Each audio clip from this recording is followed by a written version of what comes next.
জাতীয়ভাবেই আমরা বিরাট একটা চ্যালেঞ্জ সামনে নিয়েছি এবং সেই চ্যালেঞ্জটাকে মোকাবেলা করতে চাই। অফকোর্স আমাদের অনেক সীমাবদ্ধতা আছে, অনেক অপ্রাপ্তি আছে, জনবলের অভাব আছে, নৈতিকতারও অভাব আছে। তো আমরা সব কিছু মিলিয়ে আমরা বাংলাদেশটাকে এগিয়ে নিতে চাই। আর এই বাংলাদেশের মধ্যে আমাদের এই দুর্গাপুর অনন্য সাধারণ একটা উপজেলা। আপনারাই বলেছেন চীনামাটি, সোমেশ্বরী নদী, গারো, হাজং সব কিছু মিলিয়ে একটা অনন্য বৈশিষ্ট্যে মণ্ডিত আমাদের এই উপজেলা। আমাদের এক সাংবাদিক ভাই যেমন বলছেন যে রেল লাইনের ব্যাপারে কথা দিতে হবে। অফকোর্স এটা আমাদের আমার নির্বাচনী প্রচারণার মধ্যে অন্যতম একটা প্রমিস ছিল যে আমি চেষ্টা করব ইনশাল্লাহ, তো সেটা অব্যাহত থাকবে। আমি যে জিনিসটা এমফাসাইজ করতে চাই, জোর দিতে চাই, সেটা হলো যে আমাদের সীমিত সম্পদ, সীমিত জনবলের সর্বোচ্চ ব্যবহারটা যদি আমরা করতে পারি, তাহলে আমরা কাঙ্ক্ষিত সেবাটা আমরা পেতে পারি। আমি আবারও বলছি, অনেক ডিপার্টমেন্ট আছে যতটুক না সীমিত লোকবল অভাবের কারণে তারা কাজ করতে পারছে না, তার চেয়ে বেশি নৈতিকতার কারণে তাদের বেশি বদনামটা হচ্ছে।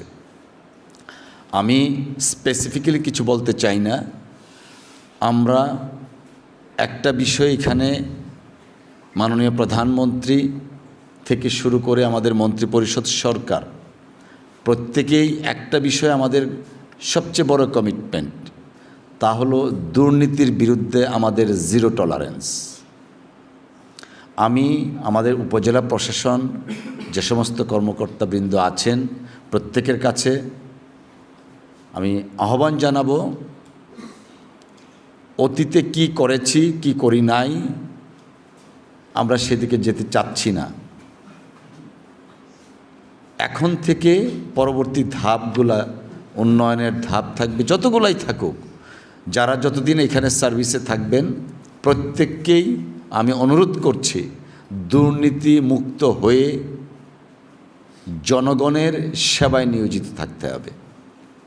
যারা সরকারি কর্মকর্তা আছেন, কর্মচারী আছেন, প্রজাতন্ত্রের কর্মকর্তা, আর্টিকেল 21 সাব আর্টিকেল 2 সংবিধানের 21(2) অনুচ্ছেদে আপনি বাধ্য জনগণকে সেবা দেওয়ার। সেবার মানসিকতাটা গত 15, 16, 20 বছর, 18 বছর অনেকাংশে আমরা পাইনি, কারণ সেই সরকারগুলো জনগণের কাছে জবাবদিহিতার সরকার ছিল না। আমাদের সরকার জনগণের কাছে জবাবদিহি তার সরকার। অতএব যে জনগণের কাছে মেম্বার অফ পার্লামেন্ট হিসাবে, মন্ত্রী পরিষদের সদস্য হিসাবে আমাকে জবাবদিহি করতে হবে, সেই জবাবদিহি আমি যখন করব, প্রজাতন্ত্রের কোনো কর্মকর্তা কর্মচারী জবাবদিহির ঊর্ধ্বে থাকবে, সেটা বোধহয় আমাদের আইন সংবিধান অ্যালাউ করে না। অতএব আমি প্রত্যেকের কাছে অনুরোধ জানাবো জনবান্ধব প্রশাসন গড়ে তোলার জন্য।